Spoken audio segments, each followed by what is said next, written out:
Hello guys, welcome to my YouTube channel the maths club. बेटा, आप जैसे सभी जानते हैं आजकल परीक्षाओं का दौर जारी है और यूपी बोर्ड की जो परीक्षा है वो नज़दीक है, 16 फरवरी से है। और जब मैं आज वीडियो शूट कर रहा हूँ तो आज 1 फरवरी होगी, तो कुल मिला के ये मानो कि 15 दिन है। ठीक है, तो उसमें आपको जो है अपनी पूरी स्ट्रेटजी जो हम एग्ज़ाम की प्रिपेयर करने के लिए जो बनाते हैं वो किस तरह बनाएंगे और कैसे कैसे हम उस चीज़ को मतलब आगे जारी रखेंगे। ठीक है, ये 15 दिन बच गए इनमें, तो अब मोटा मोटा ये आपको ये है कि आपको जो पीछा पढ़ा हुआ है उसको सब रिवीजन ही करना है। ठीक है, तो मैं कुछ बता रहा हूँ आज, अगर आपके काम आ सकते हैं तो ठीक है ना। और इस चीज़ को आप ध्यान से एक बार समझ लें। देखो, केवल मैथमेटिक्स की हम बात कर रहे हैं बेटा। मैथमेटिक्स जो है ना एक ऐसा सब्जेक्ट है, आप कोई सी भी क्लास में ले लेंगे, 12th हो और 10th हो, इन दोनों क्लासेस में आप जो है ना अच्छे से इस चीज़ को समझ लें। तो हम क्या करेंगे, जैसे हम जब मैथ की तैयारी करते हैं तो एक तो हमें सबसे पहले तो हमें एक कक्ष ऐसा होना चाहिए, हमारा रूम ऐसा होना चाहिए सेपरेट, जो आप जो है ना उसमें बिल्कुल भी आपको साउंड ना हो। ठीक है ना, यानी कि अच्छे से आप उसको मतलब साउंड ना हो, साउंड पोल्यूशन ना हो, कुल मिला के बात कहने की ये है। और उसमें आपको क्या क्या रखना चाहिए ये चीज़ें भी आपको देख ले। एक तो सबसे पहले क्या है, गणित विषय की तैयारी के लिए क्या क्या सुझाव आपको मैं देना चाह रहा हूँ, यानी कि आप जो अपनी प्रक्रिया आगे रखें तो क्या क्या वो सुझाव हो सकते हैं। अच्छे हैं बुरे हैं, लेकिन आपकी समझ पे है वो डिपेंड। ठीक है ना, आप जो भी उसे समझे। तो सुविधा अनुसार गणित के पाठ्यक्रमों को अपनी सुविधा अनुसार, यानी कि सुविधा के अनुसार गणित के जो पाठ्यक्रम हैं, गणित के जो पाठ्यक्रम आपको आसान लगते हैं या जो कठिन लगते हैं, उनको आप पार्टों में डिवाइड करें। सबसे पहले क्या करें, जो आपके बचे हुए दिवस हैं आपको ये देखना है कि जैसे मुझे त्रिकोणमिति भारी लगती है और मुझे भाई बीजगणित थोड़ा टफ लगता है, मुझे ऊंचाई दूरी में कुछ दिक्कत है, ठीक है ना, मुझे क्षेत्रफल में कुछ समस्या है, तो उन्हें आप रिवीजन के लिए अलग अलग दिवसों में बांट लें। यानी कि अलग अलग दिनों में आप उस चीज़ को बांट लें कि मुझे इस दिन ये करना है, और टाइम भी आप अपना फिक्स करें। मैथमेटिक्स में टाइम सबसे जो है ना मोस्ट आपको ये है कि आप कुछ दिन ही रह रहे हैं तो जो बांट ले कठिन टॉपिक के लिए ज़्यादा समय रखें। जो आपको भारी लग रहा है, जो आपको लग रहा है कि हाँ मैं इनमें कुछ अच्छे से नहीं कर पा रहा हूँ, तो उसके लिए आप ज़्यादा समय निकल लें। ज़्यादा समय का मतलब ये है कि अगर आप भाई त्रिकोणमिति को आप हार्ड समझ रहे हैं तो आप त्रिकोणमिति के लिए 1 घंटा या 2 घंटा एक्स्ट्रा दीजिए फिलहाल। अब आपको फिलहाल कुछ काम करने नहीं होंगे, सिर्फ केवल आपको बोर्ड की तैयारी ही करनी है, और तो बाकी कुछ ऐसा काम नहीं है।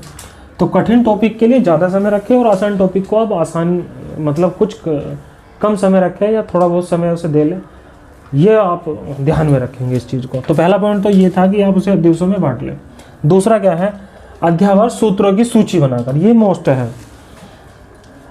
जो अध्ययन चैप्टर वाइज जो आपके फॉर्मूले हैं उनको आप छोटे छोटे जो फ्लो चार्ट बना लीजिए। एक छोटा सा मतलब पेज ले लीजिए, कवर ले लीजिए, ब्लैंक पेज ले लीजिए, उस पर छोटे छोटे फॉर्मूले आप रख के उनको लिखें, और अपने जो अध्ययन कक्ष है जहाँ पे आप कक्ष में इस चीज़ को तैयारी कर रहे हैं, आप पढ़ रहे हैं, उस चीज़ में जगह जगह आप चिपका लीजिए। उससे क्या फ़ायदा होगा, जब भी आप कहीं से भी आ रहे हैं, बाहर से आ रहे हैं, अंदर जा रहे हैं, तो कैसे भी आपको निगाह एकदम उन टॉपिक्स पे पढ़नी चाहिए या उन फार्मूलाज पे पढ़नी चाहिए। रोज़ आप उनको 1 घंटा लेट के, बैठ के, खाना खाते वक्त, चाय पीते वक्त, पानी पीते वक्त आप उनको दोहराए अच्छी तरह से। और यही नहीं है कि आप उनको केवल दोहराए। और कहीं भी आप यदि जा रहे हैं, चलो कोई इमरजेंसी काम है, फिलहाल तो पढ़ाई से अलावा और कुछ काम होना भी नहीं चाहिए, अगर आप कहीं जा रहे हैं तो उन चीज़ों को ना आप एक बार अच्छी तरीके से ध्यान में, जाते वक्त कहीं यात्रा पे जाना पड़ गया, अनफॉर्चुनेटली कहीं कुछ आपको कुछ भी हो, मतलब आपको कोई लंबा सफ़र करना पड़ सकता है, ऐसी बात नहीं है कि एग्ज़ाम के दौरान भी नहीं करना पड़ सकता, लेकिन चीज़ों को अपने दिमाग में रखें और उनके बारे में सोचते रहे हमेशा, तो वो हमेशा के लिए आपके याद रहेगी। ठीक है ना, तो बनाकर अपने अध्ययन कक्ष में चिपका ले। तीसरा पॉइंट क्या है, आसान टॉपिक को पहले तैयार करें।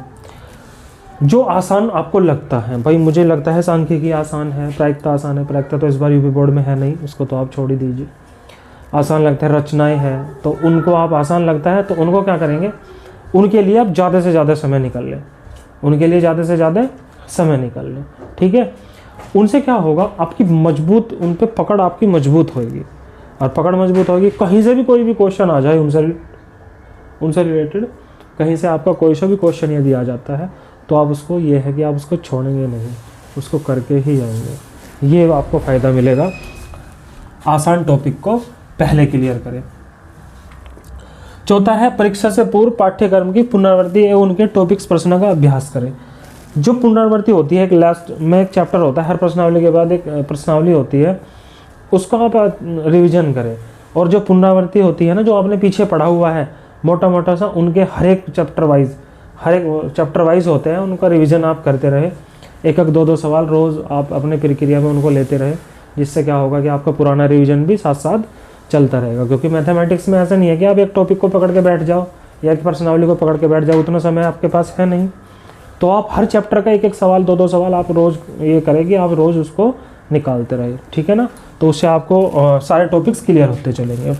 चौथा, पांचवा पॉइंट है ज्यामिति के सवाल जो होते हैं ना रचना करते वक्त, ये मस्ट है। ये मानो कि आपका 10 से 15 नंबर की ज्यामिति आ जाती है, और जब आप उसमें ज्यामिति चित्र बनाते हैं, ज्यामिति जो चित्र होते हैं ये बनाते हैं, तो उनको बनाते वक्त आपको नुकीली पेन का यूज़ करना है। उससे क्या होगा, जो आपके चाप लगेंगे, जो आपका एंगल्स बनेगा, वो आपको आसानी से बनाने में सहायता मिलेगी, और एरर्स होने की संभावनाएं भी बहुत कम रहती है। प्रकार, फीटी स्केल, जो स्केल्स होती है आपकी, और सेट स्क्वायर वगैरह है, उनको अच्छी तरीके से आप अपने, जब आप परीक्षा के लिए जाए तो उनको अपने डब्बे में अच्छे से संगवा के सुरक्षित करके जब लेके चले। ऐसा ना हो कि वहाँ पे जाके आपने देखा कि ला हो गया जी, हमारा तो पेपर हो गया। क्योंकि ज्यामिति बेटा जरूर आती है, और एग्ज़ाम में आपको कुछ भी, एग्ज़ाम में ऊंचाई दूरी से भी आपको डायग्राम बनाना पड़ेगा, ज़रूर ही बनाना पड़ेगा, वो मस्ट है, जब भी आपको समझ में आएगी चीज़ें। और चौथा क्या है, त्रिकोणमिति सर्वसमीकरण को लिखकर याद करें। भाई सर्वसमीकरण की बात नहीं कर रहे हैं हम, सर्वसमीकरण की बात तो है ही, लेकिन और त्रिकोणमिति का जितने भी फॉर्मूले हैं, जितने भी फॉर्मूले होते हैं, उन सभी को आप क्या करें, उन सभी को लिखकर याद करें। लिखने से क्या होगा, आपके दिमाग पे एक छवि बनेगी उस चीज़ की, और हो सके तो अपने जो मित्र हैं, आपके सहपाठी है, उनसे डिस्कस करिए उसके बारे में, ठीक है ना। और लिखकर, सर्वसमीकरण नहीं, कुछ भी आप यदि कर रहे हैं ना याद, तो याद उसे लिखकर जरूर करें। क्योंकि लिखने में और पढ़ने में और याद करने में चीज़ें जो है ना वो कवर हो जाती है, ठीक है ना। नेक्स्ट क्या हो जाएगा, ऊंचाई और दूरी के प्रश्नों को चित्र बनाकर हल करें। जो ऊंचाई दूरी के क्वेश्चन होंगे, जो आप ऊंचाई दूरी के क्वेश्चन करेंगे, उन्हें आप क्या करेंगे, चित्र बनाएं, और चित्र बना के अच्छे से जब उनको आप हल करें, चित्र बना के उनको आप अच्छे से हल करें, तो आपको डायग्राम जब बन जाएगा तो आपको उसे पढ़ने में, समझने में और उसको आसान करने में भी आसानी होगी, ठीक है। तो ये मैथमेटिक्स को हल करने का थोड़ा सा मैं ये कह रहा हूँ कि आज 15 दिन रह गए मुश्किल से, और उसमें भी आपको कुछ काम वगैरह भी पड़ जाए, तो ये मोटा मोटा सा है कि ये तो आप करें रोज़। आप अपना टाइम टेबल फिक्स कर ले, आपको परसेंटेज आपको अच्छी बनानी है, तो उसके लिए सबसे मस्ट चीज़ें हैं। और मैथमेटिक्स मस्ट है, मैथमेटिक्स में आपको परसेंटेज बनाना है ना, तो मैथमेटिक्स को तो भैया करना पड़ेगा अच्छे से, ठीक है ना। तो आज इतना ही था बेटा। अगर आपको मेरी वीडियो ये अच्छी लगी तो प्लीज़ लाइक और सब्सक्राइब कर दीजिए भैया। कुछ भी नहीं हो रहा है, ठीक है। और इस चीज़ को आप ध्यान में रखें, ठीक है। तो आज के लिए इतना ही। Thank you so much.